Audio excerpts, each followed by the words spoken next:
Halo semuanya, perkenalkan nama saya Nur Esdiwi Pertiwi. Di video kali ini saya ingin membahas mengenai RPJPN 2025 sampai 2045 Maluku Utara tentang mengawal Indonesia Emas dan kesinambungan pembangunan.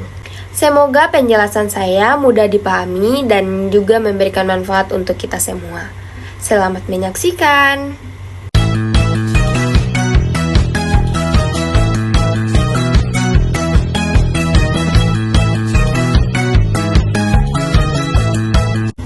Baik, di sini ada visi Indonesia Emas tahun 2045 dan peran Maluku Utara.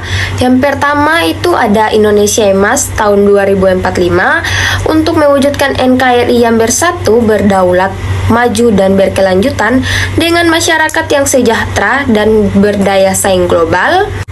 Dan yang kedua, Maluku Utara strategis.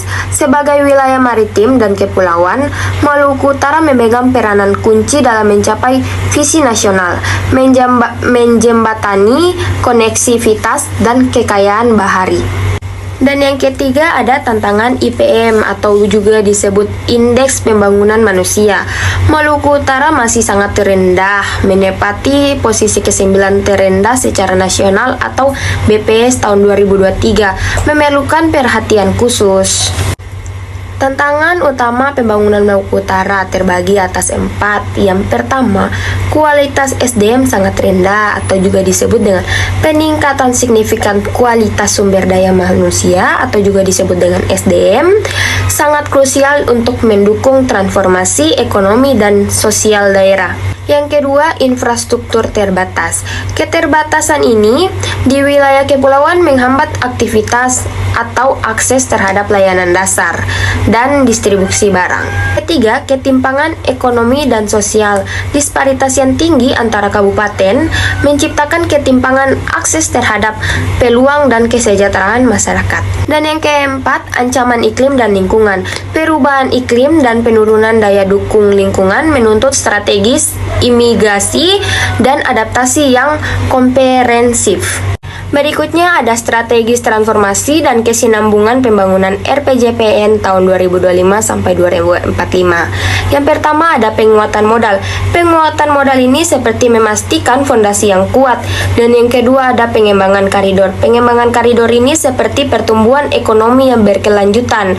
Yang ketiga peningkatan tata kelola. Peningkatan ini seperti pemerintah yang efektif. Dan yang keempat integritas pembangunan.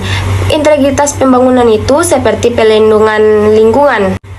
Peran pemerintah dan masyarakat dalam mengawal RPJPN, kita mulai dari yang pertama yaitu sinergi pemerintah. Sinergi pemerintah ini seperti kerjasama erat antara pemerintah pusat, provinsi, dan kabupaten dalam perencanaan, implementasi, dan monitoring program pembangunan.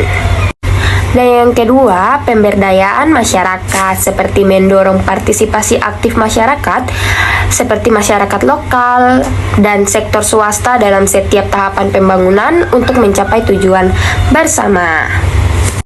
Jadi kesimpulan singkatnya adalah kita bersama mengawal Maluku Utara menuju Indonesia Emas tahun 2045 teman-teman.